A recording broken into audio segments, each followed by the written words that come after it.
Holloway, accused by Solicitor Dorsey of entrapping State, Atlanta, Georgian, July 31, 1913. Here are the important developments of Thursday in the trial of Leo M. Frank. Harry Scott, Pinkerton detective, is accused of having trapped the prosecution by Solicitor Dorsey when he testifies that Frank was not nervous when he first saw him. He is fiercely grilled by the defense after having testified to finding blood spots on the second floor, wiped over with a white substance. He testifies in addition that Herbert Haas, attorney for Frank, asked him to give him reports on his investigations before he gave them to the police and that he refused. He admits making statements that he omitted at the coroner's inquest. Monteen Stover testifies that she did not see Frank in his office when she entered the factory at 12:05. She admits not having seen bureau and safe in the room. R.P. Barrett, a machinist in the factory, declares that he found blood spots, apparently swept over with a white substance, and a portion of pay envelope on the second floor, as well as strands of hair in a lathe. Mel Stanford, an employee, testifies to having seen the spots. Dr. Claude Smith testifies that spots on chips taken from the second floor were blood. E.F. Holloway, state's witness and foreman at the National Pencil Factory, gave the first evidence directly contradictory to the sensational affidavits of Jim Conley Thursday afternoon, when he testified that he saw Leo M. Frank return to the factory from Montague Selig's home the morning of the crime, and that no one was with him. Conley swore that Frank met him on the street and that he, Conley, returned to the plant with the accused superintendent. The charge that he was entrapped outright by a witness was repeated once more at the trial by Solicitor Hugh M. Dorsey, when E.F. Holloway, foreman at the pencil factory, declared that the elevator at the plant was not locked Saturday. Solicitor Dorsey declared that in an affidavit Holloway had said the elevator was locked.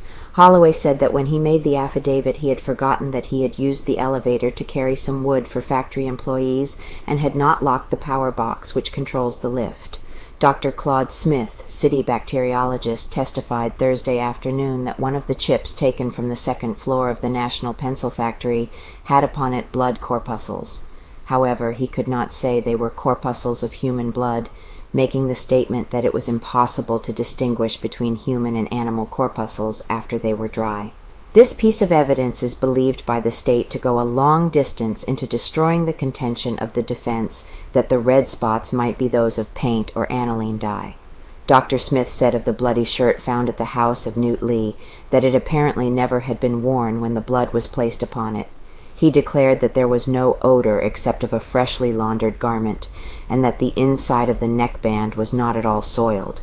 The expert witness added that the blood on the shirt appeared to have been originally on the inside of the shirt, and to have seeped outward through the material. In his opinion, the garment had been used to wipe up a quantity of blood.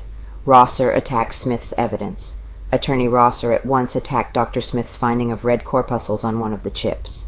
He made the bacteriologist admit that the blood might have been that of a mouse, killed there, as well as that of a human being. He forced Dr. Smith to say that he had found only 4 or 5 corpuscles on the one chip.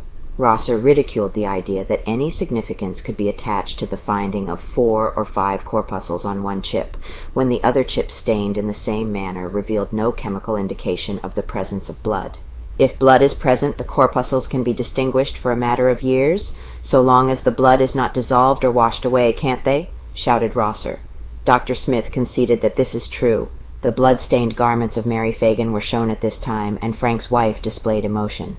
R.P. Barrett, a machinist on the second floor of the National Pencil Factory, gave unexpected and important evidence for the state. He told for the first time of finding between April 28th and 30 part of a pay envelope under the machine used by Mary Fagan, who was murdered in the factory April 26th.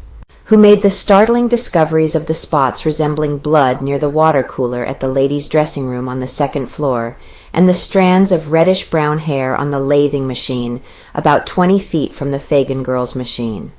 Not regarded seriously.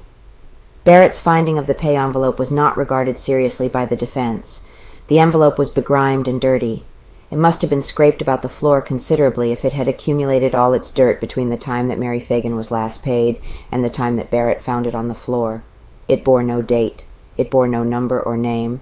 It bore no amount. The only scrap of writing on it was the loop of a letter which remained after the top of the envelope had been torn off. The loop might have been that of a G, a Y, or any of the other letters that extend below the line of writing. If it was the envelope of Mary Fagan, there is still the possibility that it was of another week.